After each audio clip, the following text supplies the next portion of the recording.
Welcome to our very first ACMP ANZ Change Exchange. Thank you for taking a punt on us today on a slightly new concept that you may or may not have seen elsewhere in the change community. Before we kick off today, I just wanted to introduce myself and my illustrious co-host here, Theo. So we're both members of ACMP ANZ Operational Committee, as well as Theodore being on our board as our NZ director. I guess before we get started as to what we're doing today, we wanted to talk a little bit about why we came to the idea of this concept. So I guess one of the things that we've looked at, from an ACMP ANZ perspective over the last little while is this need of, building and growing our community at all different levels. And one of the things that we highlighted that was really maybe a missing piece in our offering was a chance to bring people together and just have a less structured conversation. So talking about things that you might typically talk about if you had a whole change team sitting next to you in the office, because we know that lots of change managers and change management adjacent professionals don't necessarily have that community directly in their own workplace. So I guess our goal was to think about how we might recreate that, and in a slightly structured way. So you'll notice that today has a theme, and all of the subsequent sessions that we'll run will follow the same format. So we'll have a theme, we'll have a change guru of some description who'll come along and chat to us about that topic or theme.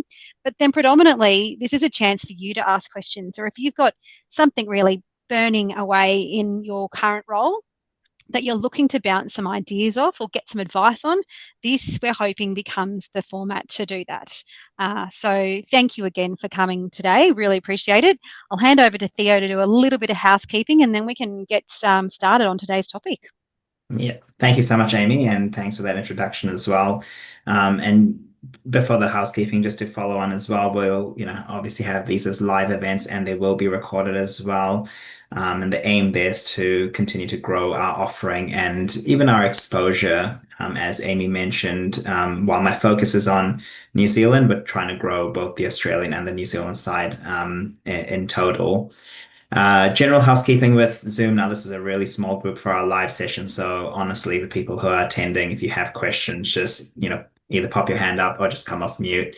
Our presenter Radan's not gonna, he won't shy away from questions. Otherwise, if you're not able to ask a question or you wish to just type it in, either Amy or myself will be monitoring the chat and we're happy to do that as well. In terms of the presenter today, so we've got Radan, who is also one of our board members and is volunteering within our operations at ACMP ANZ. And you will see Brad's also on here, who is currently our acting president and also volunteering with us. So we've taken a internal sort of volunteering focus. That's not to say that our future presenters won't be coming from across other industries, other professions, Australia, New Zealand, and even, more globally spread. And I guess I'll let Radan, do all the talking and I'll give him the mic in a second. But the reason we kind of chose change strategy as our first topic is to give us kind of that foundational, it's that starting point where we all really kind of think about, or what do we think about first before we kind of go into the change process. And as you'll see with our Change Exchange series, we'll look at those different themes that change professionals go through in their change journey. So, without further ado, I will hand it over to Radan. Maybe before we hand over to Radan, sorry, because we've got such a small group, we can actually probably just ask people to let us know where they're joining us from today. Yes. I know a couple of people I can see some familiar faces, but there's quite a few that I don't know as well. So please take yourself off mute and just let us know where you're calling in from today. Thanks, Hi. Gabriel. I'm calling in from Melbourne. I work with Amy, actually, so there you go. And I got the microphone to work, yeah. Excellent. Thanks, Stacey. Welcome. I can jump in. So hi, I'm Michelle. I'm joining from Magangin or Brisbane. Turrbal and Yuggera country. Hello. Thanks, Michelle. to meet you. Welcome. Yes, the hello next. from Ngunnawal country, Canberra. Thanks, Gabriel. Welcome. Hi, I'm Kirsty from Sydney. Hello, Hi, Kirsty. Kirsty. I'm not Thank sure. you for joining.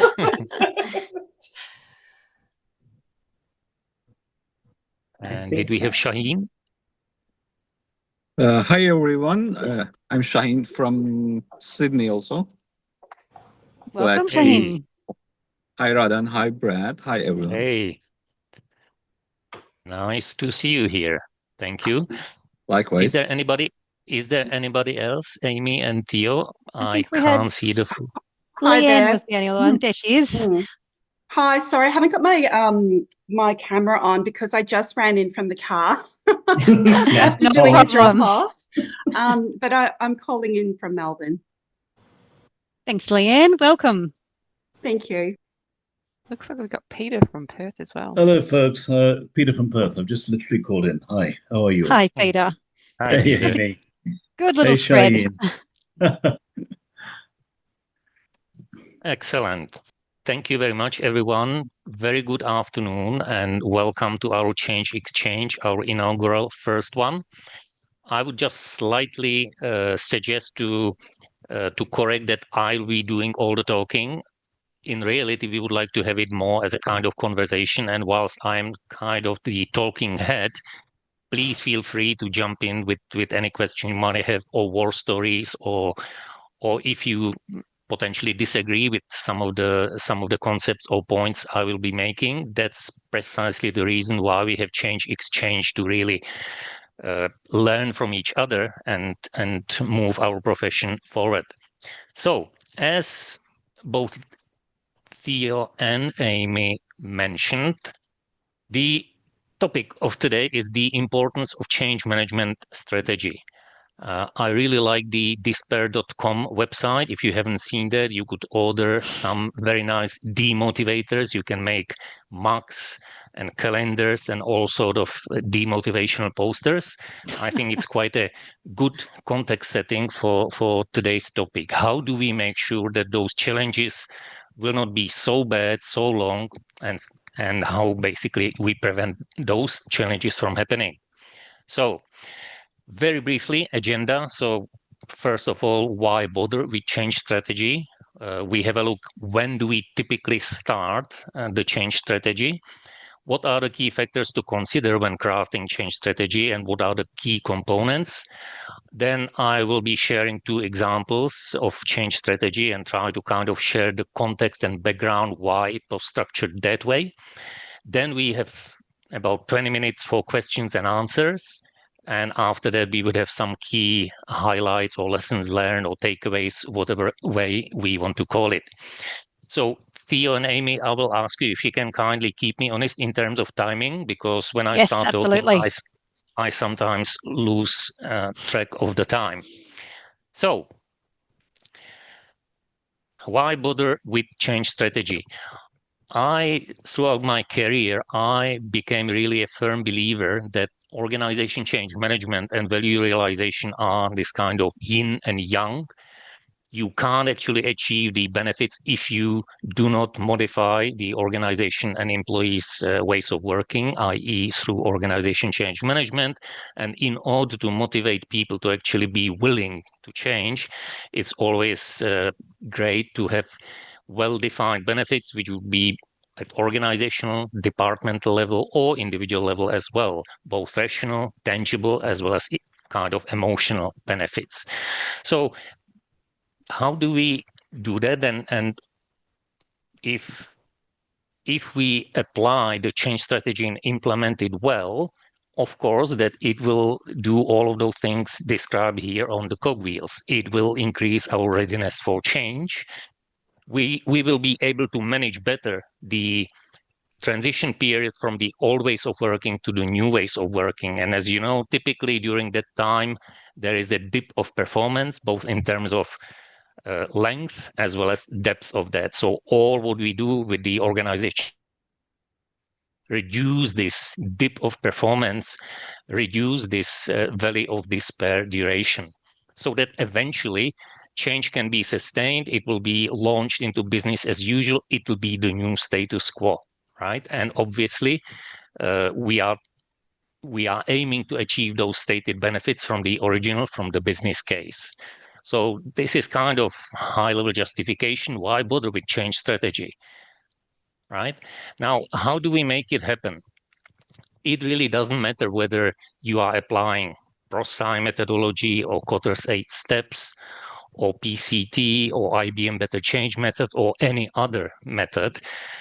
There are typically some key levers we are trying to use.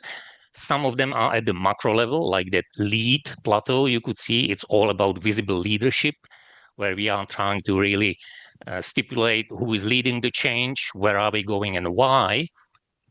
That's then formulated and really described in systematic and structured way in the change management strategy. How do we build the roadmap to get to that target vision?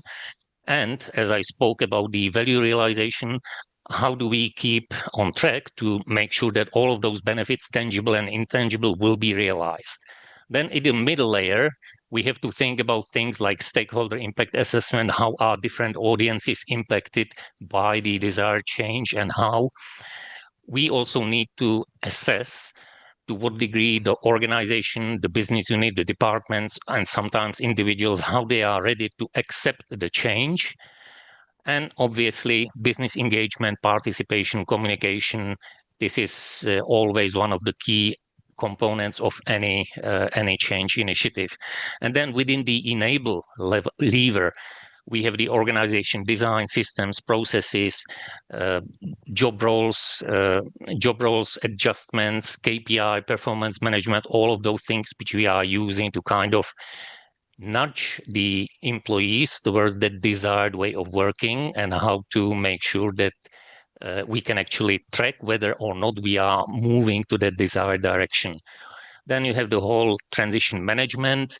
How do we prepare the business to launch the new system, the new processes? And obviously, training or learning and performance support is always the key to make sure that that the employees are able to work in that new way of working. Okay, and I can't move forward. Oh, there we go. So when do we typically do a change strategy? Of course, that ideally we as change should be involved from the very early stages, from the planning of the big initiative. I think that a lot of us were facing the situation that we were called 1 month before go live, and we were told, okay, I need some comms and maybe a few training sessions, and that's it. This is obviously not a good way how to approach change initiative. Therefore, as much as we can, if we can influence the key stakeholders, if we are involved, whether within organization or within a project where we are operating at the vendor side, we should really strive to be involved in planning from the early stages of that initiative. And typically, in the planning stage, we would look into the business case to really understand the context, the scope, the size, what are the expected benefits. And based on that, we can then assess the impacted audiences. Who are the different groups of stakeholders at individual, sometimes job role level, departmental, business unit, depending on the type of organization. If we are working in a let's say, local department within a public sector, it's different than when we work for a global company like Nestle, which operates in all countries all over the world. And based on that stakeholder analysis and high-level change impact assessment, which is based on those initial inputs coming from the business case, we draft the initial change strategy. In that, I typically try to really define what are the typical change management roles to be involved in this particular initiative. I'm a firm believer of integrated approach to running change and transformation. And Peter has joined us. He can talk about this topic more in detail later on. But what we are trying to say, it's not only change manager who is managing the change on a project. We really like to have a coalition of other significant roles, be the architects, be the business analysts involved in the process redesign. Of course, that we utilize not only the project, let's say PMO people, but also the line management, the supervisors, getting them on board, involving them if they are willing and able as change champions, change agents, to have that kind of additional reinforcement. So what I am trying to say here, that it's really not only the change manager's job to manage change successfully. Our intention and objective is really to build that coalition of people who are pushing and pulling the organization towards that desired state. And then as we moved into analyze and design, as the solution is becoming clearer, and it might be IT project, new enterprise resource planning, it could be new target operating model, when we are, let's say, standardizing HR processes from multiple lines of business into shared service function. It could be process reengineering and cost takeout. It could be mergers and acquisitions. There are various different types of changes. Always look into that particular context and make sure that you configure your change strategy so that it's fit for purpose, rather than utilizing some kind of generic template. Really make sure that you understand all the relevant factors in it. I will not be talking about the implement and sustain, and it is already a relatively simplified flow. But what I am trying to say here, start with the change strategy early enough, learn as much as you can about the context for the change, for the transformation, and what are the factors which will help you to move into that desired state. So what are the key factors to consider when drafting the change strategy? As I mentioned, it's about understanding the objectives and the benefits. It's really problematic to get people motivated to change sometimes dramatically ways of working if we are unable to specify what is that change bringing to them. I'll be talking about an example from the New South Wales RFS, huge organization which has about 1,600 staff and 70,000 employees. It is the largest volunteering organization in the world, as far as I know. So how do we stipulate the benefits of that particular project for them, right? So when we have that clearly defined, we are trying to understand what is the type of the change. Is it a, as I said, merger acquisition? Is it an IT project? Is it a cost takeout? Might be different types of changes, and also different types of complexity. Sometimes the change affects only one business unit. Sometimes it's a global rollout.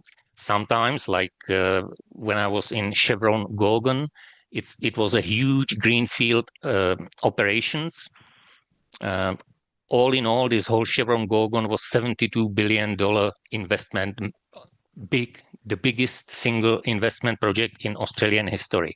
So how do you manage the change when you are building something from the scratch, when at that point of time you don't have even employees hired yet? You are only building the factory so that it is ready for launch, and only then the core employees and core workers will start. So all of those considerations.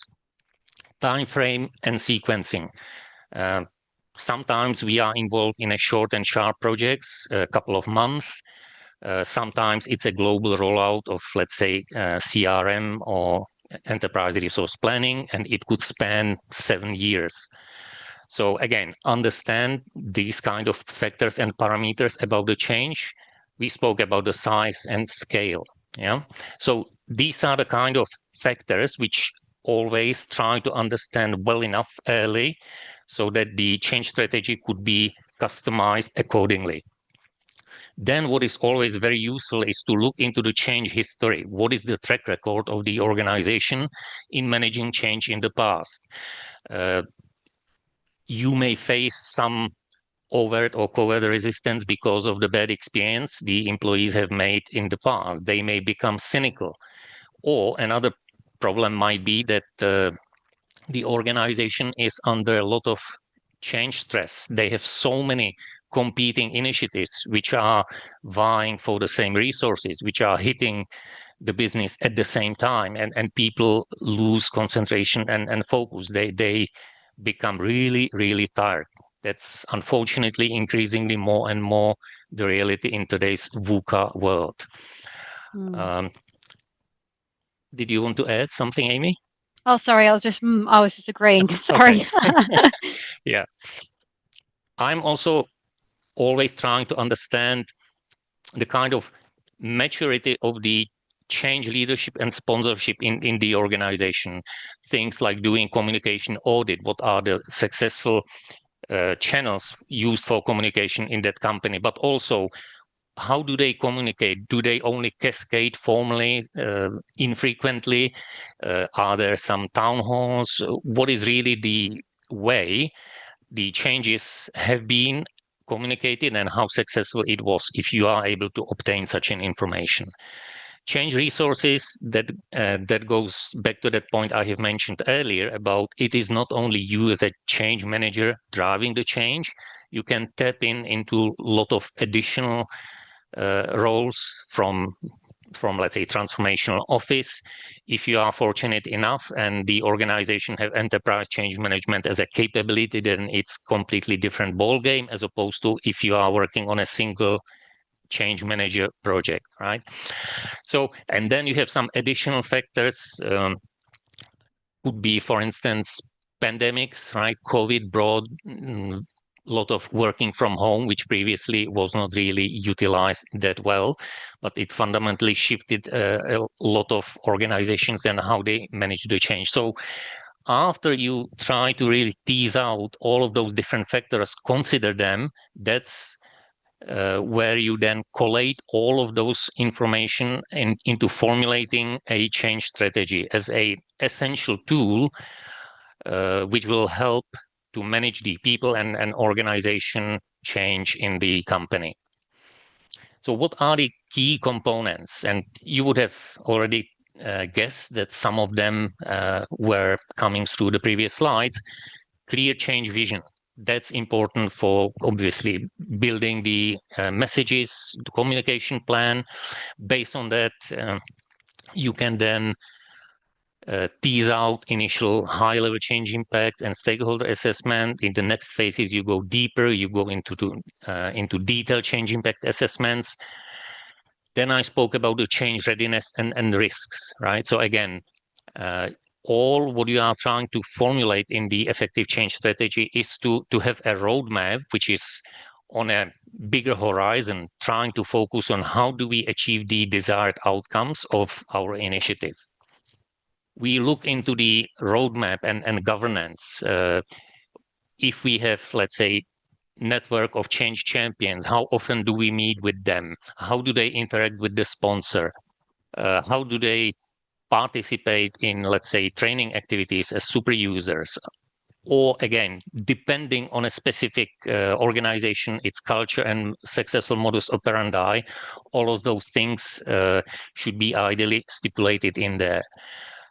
Change management plan and metrics, it's obviously important in order to be able to evaluate, measure the progress we are making against the desired target state. And it is, again, quite useful when we are dealing with business engagement and communication, explaining that we have already achieved 40% of the financial benefits, right? Yeah, so I think that another important point which I would highlight here on this slide is the organization design alignment. That is not always done. And especially if you are implementing complex ERP systems, which are based around the concept of user roles, it brings a lot of changes into responsibilities, accountabilities of people, and that needs to be then reviewed, embedded, incorporated into the organization structure and org design as such. So are there any comments or questions in the chat at the moment? Nothing in the chat, but maybe I had a couple that I thought you might be able to cover off before you keep going any further, because they come up quite a bit in my experience. You mentioned communication audit and the change history or the record of the change in the organisation as kind of key inputs. I'll throw it out to everyone as well, but yourself, Radan, how typically do you see that done most effectively? Because I think I've seen probably a whole range of it done good and bad and ugly. So I'm always keen to know how others kind of tackle that type of thing. Indeed, a good question. And as always, there is not a silver bullet. It depends a lot on the organization maturity of the company you are working with. With communication audit, I'm trying to tease it out both from, let's say, formal review, going through the intranet, checking how is the intranet structured.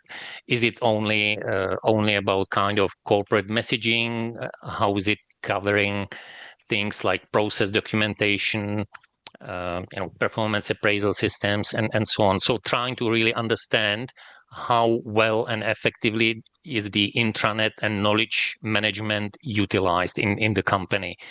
Looking into how often do they communicate, and is it only cascade from the C level and let's say directors of the business units, or are there any other creative ways how the communication is done? I typically like to look into, let's say, last 6 to 12 months newsletters which would have been produced, or any other artifacts which will give me insight about how the company is communicating. And then obviously when you talk to people, you can tease out a lot of information from those conversations. So I typically start on a project having interviews with people at all levels, from, let's say, the C level to the line managers, and sometimes people who are not necessarily high in the hierarchy, but who are strong influencers. And again, through having more and more conversations, you can tease out more and more information. And based on that, you can then understand the informal relationship, informal influencers which could be tapped into in the communication and business engagement. One strategy which worked quite well for me is to identify kind of skeptics who initially are not particularly enthusiastic, who are asking difficult questions and challenging.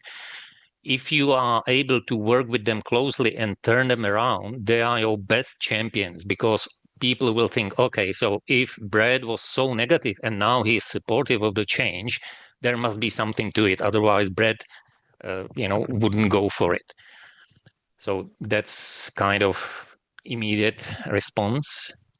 Any other comments from the audience? Well, Radan, I always feel that it's a great place that you're looking at, and I always feel that this executive misalignment can quietly, or maybe not so quietly, sabotage organizational change efforts when everything else seems well planned, and the conversations going on, you're interviewing people and so on. But that's where it really all starts and ends, for me, in my sort of humble opinion. But I think these change initiatives, they thrive on clarity, consistency, and trust. And executive misalignment just undermines all three. And without that united front, change just feels chaotic rather than strategic, and employees disengage. We've seen that so often. And then, I'll pass after this. I'll obviously, you're in the middle of your flow, so my apologies to bring it in at this point. But we should talk about what Brad chats about, trying to almost sort of gain a solid foundation with people at the very, very beginning, which precedes change work, actually. And this is that overlap you were talking about. It's about getting, the organization right from a people perspective, understanding the cultural viruses, addressing them, developing a whole area of dialogue, that whole psychological safety, and building a really strong foundation on which you build anything beyond that, because it all just ends up in causing some sort of fallover later on in the project, using BAU times or go live times, and a lot of extra costs in the organization. So look, I'll hold there, but I think you're spot on in terms of engaging with people. That executive alignment is such a or misalignment is such an important piece. Yeah, it is definitely one of the key success factors in any initiative. And yes, I think that we all could relate to situations where you have sponsor from one part of the business formally sponsoring initiative across the whole organization, but if the other units are not kind of reinforcing that message, then you will immediately run into difficulties, because people like to listen to someone who is kind of directly aligned with their let's say silo, if I can call it that way, and therefore having those workshops to align leadership together is really one of the early and key strategies to really get unified change vision and full support of the executive team behind that.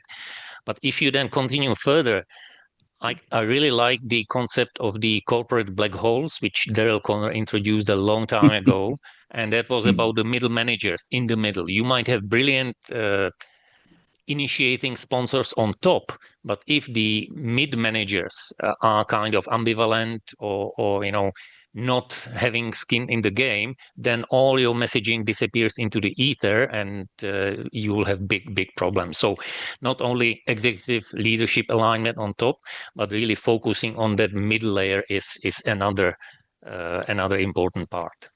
No, you're spot on. That middle managers, they're often caught between strategy and execution, and if not, as you say, fully brought in, they can quietly resist or dilute the change. So right, yeah, spot on. Could I jump in with some thoughts? Yes, please. I think, and it's slightly different tangent, but as you were speaking, so Amy, with your initial question, and Radan, as you started to talk about it, what was prompting for me as well was so broader than that, say, the communications that come out of the project.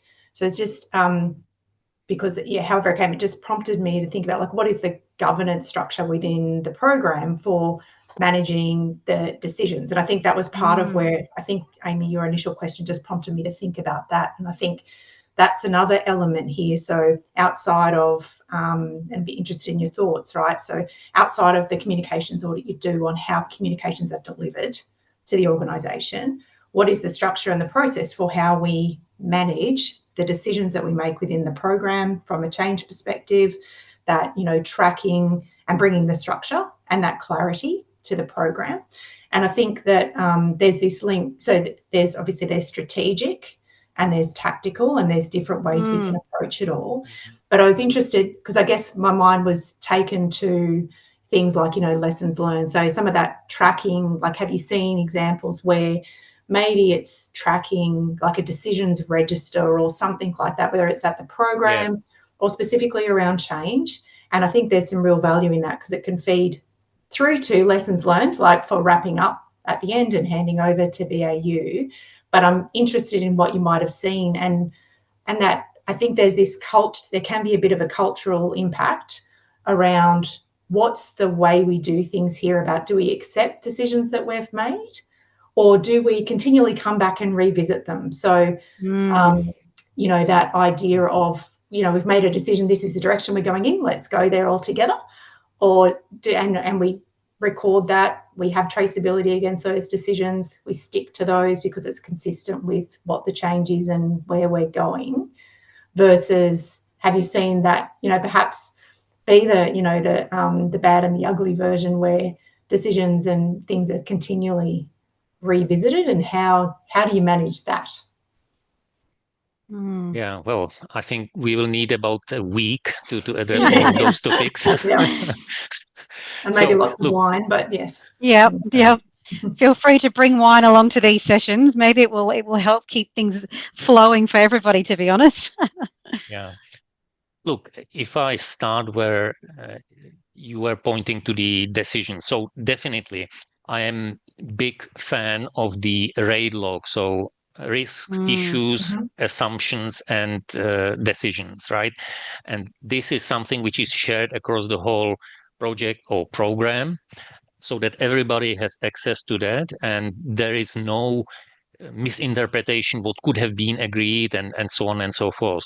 So that also goes hand in hand with that point I have made earlier, that change management should be involved early on from the conception of the program, so that we do have seat at the table, so that we could provide an additional perspective, so that the program is not just a technical installation and that's it, so that we could really bring all of those soft and fluffy risks, so to speak, and things which normally project managers would not be interested in dealing with. How do you prevent, revisioning and all of that? It depends on how well is the steering committee set up. In my experience, steering committee which had not only, let's say, the C level, but also the key divisional GMs or executive general managers in there, they could have had quite a strong fights, let's say, within the steering committee, because before the steering committee, you send some pre-read material. So the participants then come fully equipped, and then they can basically argue the pros and cons. And yes, there is an inevitable conflict, but being able to voice those, let's say, concerns or uncertainties and so on, if you then can bring it together into a decision which was made after a thorough communication, after a thorough, what's the word I'm looking for? Consideration, all of those different inputs, then it's hard for people to kind of challenge the decision, because you were part of the team who has made the decision through a robust discussion. So that in my experience is one way how to deal with that. I don't know, Brad, I'm looking at you. He's got his hand up. He's ready to ask his question. Okay. Well, I like this conversation because it's naturally heading in the direction that I've spent a lot of years in, and that is making sure that any change cohort or enterprise, team, executive level or frontline or operational, the middle managers, if you will, or the black hole or the frozen middle, whatever label you want to put on, we've got to just recognize the humanity first and foremost of the people involved in change.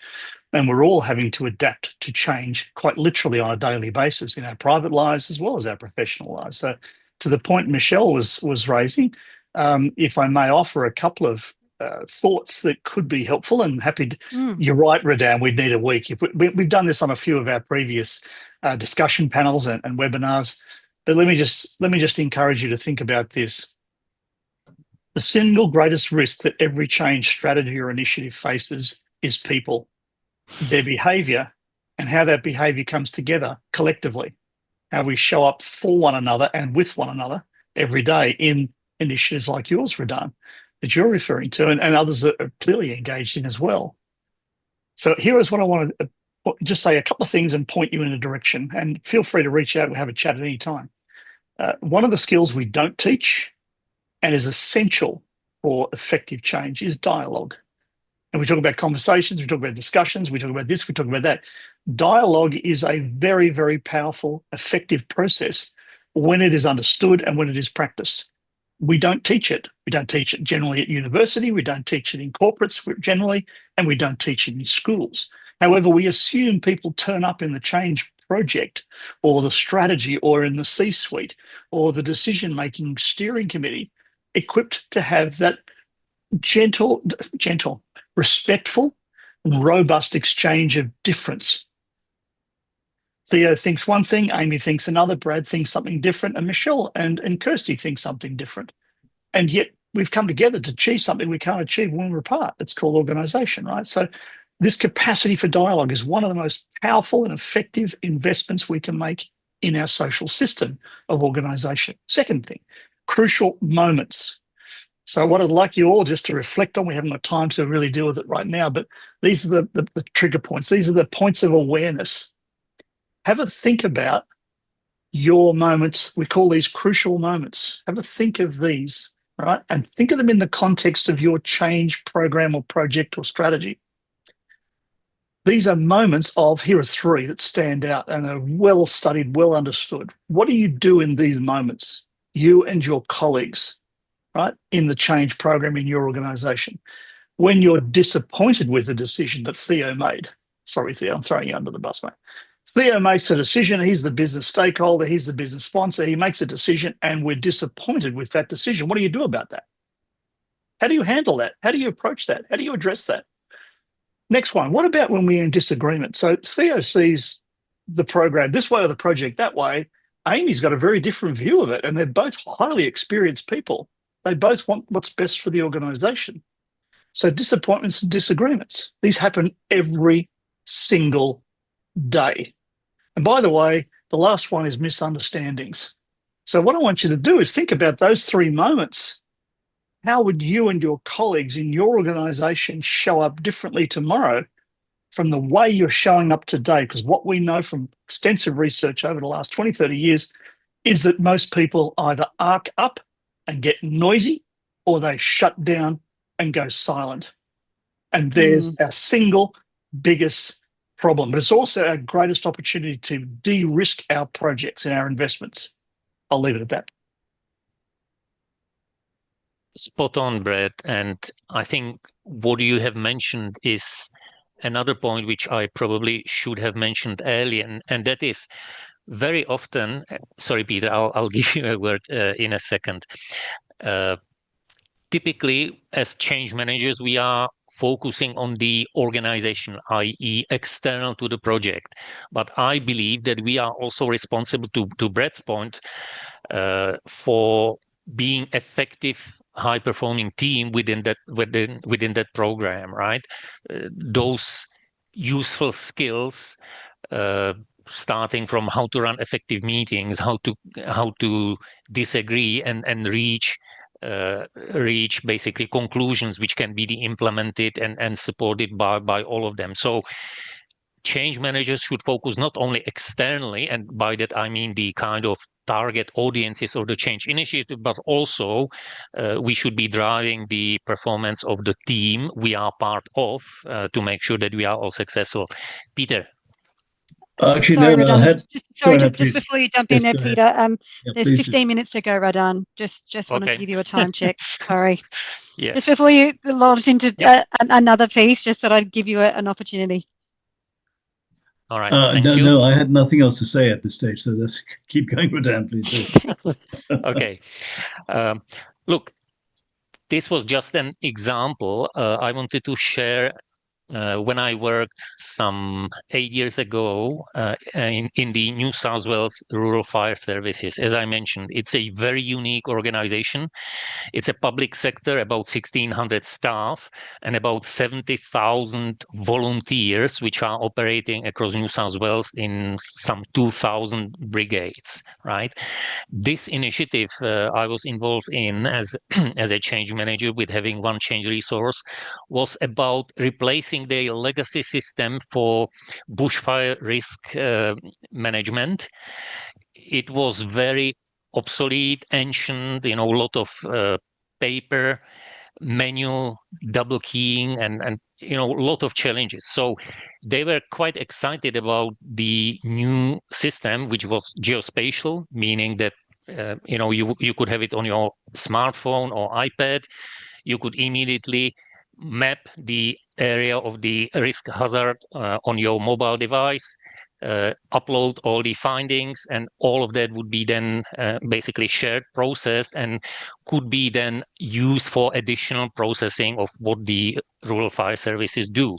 So that part was relatively easy. But how do you manage change in such an organization which is huge, which is more, I would call it, blue-collar type of organization? And they are all doers, right? Firemen, no-nonsense talking people. So because of that nature of the agency, their overall organization maturity and change management maturity was quite low. So because of that, we built quite a massive, as you could see, number of pages was close to 70 change strategy, which was trying to really step by step explain the basics. How do we manage the change? Why? What are the different activities which are on that chart on the left hand side, trying to really push against that valley of despair, so that we achieve the target benefits and new level of performance as quickly as possible, and the drop of performance would be also minimized, right? So we have used that as a basis to educate, first of all, the deputy commissioner, who was the project sponsor, the rest of the people. We had to get on board with the ICT team, but then we really had to come up with a cascading way of communicating to all of those brigades, and organizing sessions for them, having super users, trainers, etc., etc. So I guess what I am trying to say here in this example, we had to intentionally expand the change strategy into quite a robust material, which had a quite low level of detail, so that we could use it for education of the organization to get them on board. So that was quite a different. Yes, Brett? So if I may, I'm going to say it very quickly so you can keep going, mate. I know you've got another example to share.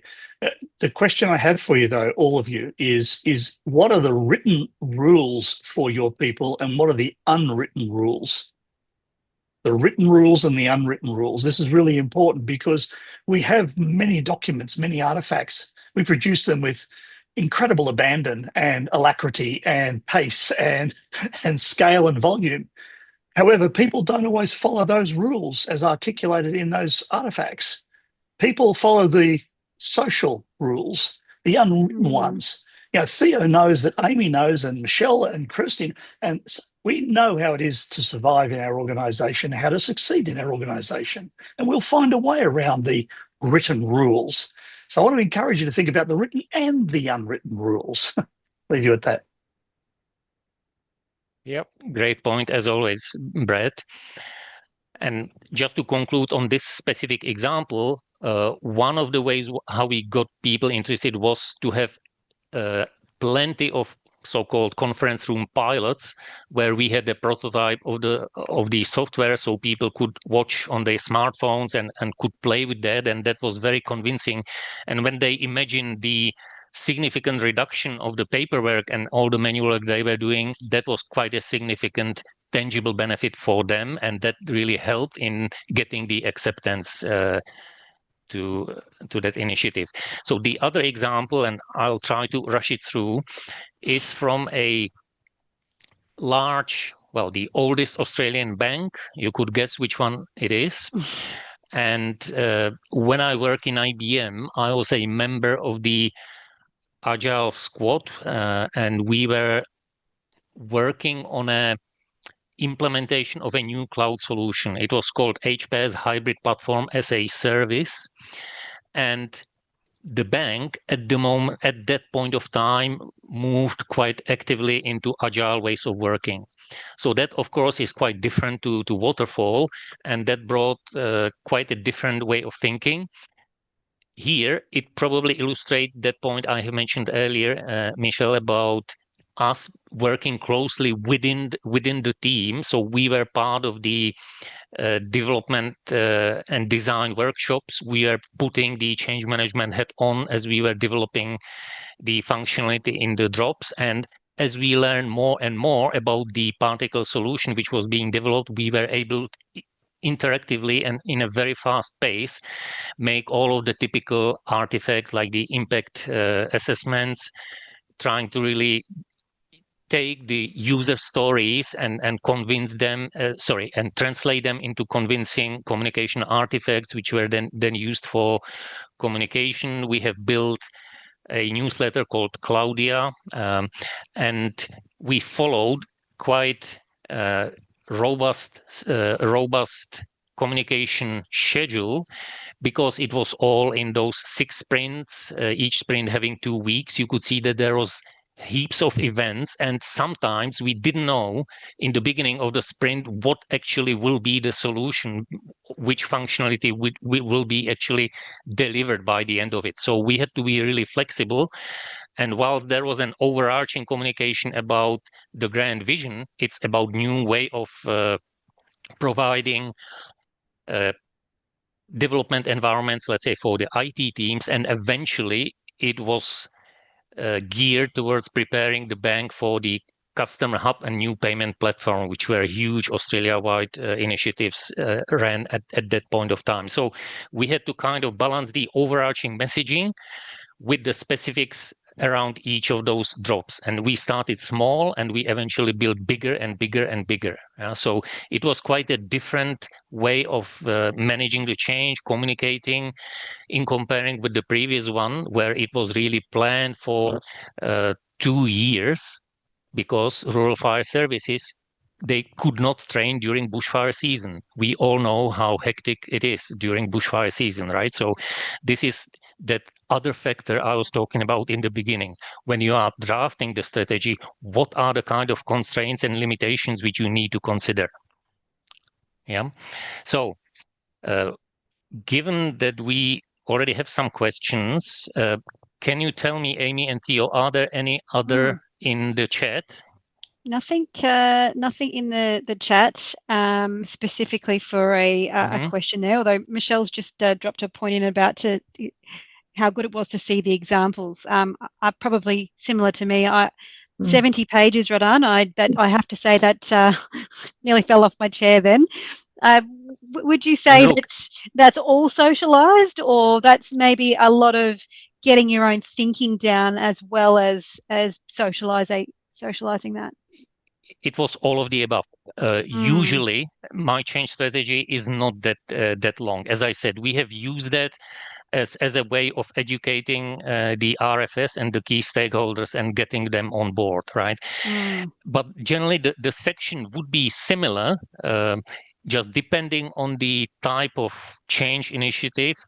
You are configuring the change strategy on that. And let me come back to that point in a minute. I'll just want to go through a couple of points. So we spoke about the strategy. It is about overarching approach. It's more about phases, outcomes, longer term horizon. Your point, Michelle, about the dependencies and risks and decisions, all of that is stipulated in there. And obviously, as soon as some of the assumptions shifted or changed, then we typically need to go back and revisit. Does it change dramatically the strategy, or do we just need to tweak at the plan level, which is the next one below? And what is really quite important, in my view, is the change governance and the leadership structure to be really defined in the strategy and then put into the practice. As opposed to the plan, where plan is really taking the strategy and elaborating that into, if you will, Microsoft project plan, so that you have a detailed breakdown of the milestones and activities to achieve those milestones and so on. So the plan is about making the strategy happen, right? There are situations where I have kind of combined both of them together, but again, it really depends on the type of the project. One way where I have done it this way was on a Meyer. Meyer had a kind of unique and specific way of dealing with the change, and that blend of strategy and plan as a hybrid document was what they liked. Key components, I think that we have mentioned most of them. Definitely Brett's words about the culture viruses and really trying to utilize the culture of the organization to your advantage, so that your change strategy and program is not only focusing on number of training sessions, number of newsletters sent and so on, but really through the change champions, through the modifications of KPIs, encourage the behavior shifts, role modeling the right behaviors, which is why at the bottom right corner I have this famous "Be the change you want to see," attributed to Mahatma Gandhi. Yeah, so these are the typical components which I definitely recommend you look into. And again, depending on the maturity and the complexity of your project, you can zoom in on specific aspects of that. One comment I would like to make about the change scope. And okay, the versatility is the idea behind the Swiss knife. You have toolkit with multiple tools in it. You do not need to use all of them, or not all of them in a full strength. You really configure and customize depending on the challenge. And this is a key point, in my view, about the scope. Be really clear about what is in scope and what is out of scope, because it's very easy to fall into a trap that you are tasked into managing something for which you do not have enough resources. And as I mentioned, I work in IBM. I have faced a couple of projects where original RFP was defining scope and activities to be delivered by 6 people. Because of the costs, 6 people were reduced to 2, but nobody bothered to adjust the scope of the change activity. So then 2 people were supposed to deliver work of 6, right? So that's virtually impossible. Therefore, I really advise you to be very clear on what is in scope, what is out of scope. And as it is mentioned on that right-hand column here, some of the activities are to be done by your allies, be it HR, if, let's say, the initiative has some redeployment and similar activities, or it should be run and delivered by different part of the organization. And now, if I may, I just quickly... Okay, in conclusion, all what I was trying to say is there is no single silver bullet for the situation. You always need to assess the organization, the context, the factors which are impacting the initiative, and then configure the change strategy and consequent change plan accordingly. I am not big fan of blindly populating templates, because we have all seen that PMO typically checks, okay, have you done change readiness assessment? Where is the document? It's stored on the SharePoint. Okay, good, you are done. No, that's only when our work as change managers really start. But still, I think that there are situations where this is not fully appreciated. And talking about the sizing, Amy, this is what I wanted to show as an example. You can use all sort of change surveys and sophisticated tool to tease it out, but sometimes would work quite well. I just have a conversation with a particular stakeholder, and typically, again, I would have a selection of stakeholders from different groups and different organization units, and I would ask them, so where would you see your organization on this continuum? Yeah, it's like a self-assessment, right? It's sort of almost being introspective. Yeah. There is one question in the chat, which might be a good one to get to if we have a little bit of time before we wrap up, from Leanne. And I think it's a really great question, Leanne, because I think you're absolutely spot on. So many organisations are becoming increasingly reactive and seem to be shortcutting that whole change strategy, piece, which I think in my career a few years ago, you'd get, weeks and weeks to do something long and beautiful. And now that time is just burned before we're even brought in. So do you have any advice on how to get organisations and leaders on board? I dropped my response in there, which is try to keep it to, that more agile methodology in terms of plan on a page rather than a longer document. But I'm keen to hear if anyone else has got any tips in that space as well, because I think that's such a great question, Leanne. And I think we're all facing that one at the moment. Absolutely. As I said, the words VUCA world earlier, this is the reality, and we have to deal with that. Definitely having the agile approach is a must. One opinion I would share or propose in situations like that, maybe try to move away from project by project managed change and try to move into enterprise change capability as the corporate capability. So that way you can have synergies, and rather than repeating everything from the scratch every single time when there is a new initiative or new project, you can have some, let's call it, base strategies, which would be already looking into a lot of those organizational factors I have mentioned, but then you just take your particular initiative, whether it's IT, whether it's process improvement or anything else, and then you can just focus on the delta, on the differential on top of that base strategy. We're a minute over, so on that note, thank you so much, Radan. Theo, I'll let you do the thank yous. Actually, I've probably been hogging the microphone on No, this session that- tonight. No, it's all good, Amy. Like I said, bit of a later session here, just past 10 o'clock in Auckland. So Yeah, you're ready to go. all the talking, but I really appreciate all of the conversations there, Radan. Thank you again for presenting, and really love the fact that everyone else just jumped in. That's the whole aim of this type of session. And yeah, look out for more of them. We will be using our LinkedIn to try and actively spread the news. And the recording of this will be available. We're trying to just determine where all we'll post it. But yeah, thank you again, everyone, for your engagement. Thank you, Brad, for supporting us with the tech side in terms of recording and things like that. And yeah, once again, Radan, thank you for your presentation. And Amy, thank you so much for also managing and hosting. Thanks, everyone. Thank you. Looking forward to the next one. Look out for the topic coming very soon. Indeed. Great. And Looking I forward to it. also wanted to thank you for great questions. And if you need to reach to us, LinkedIn, give us a shout. We will be more than happy to continue this conversation further.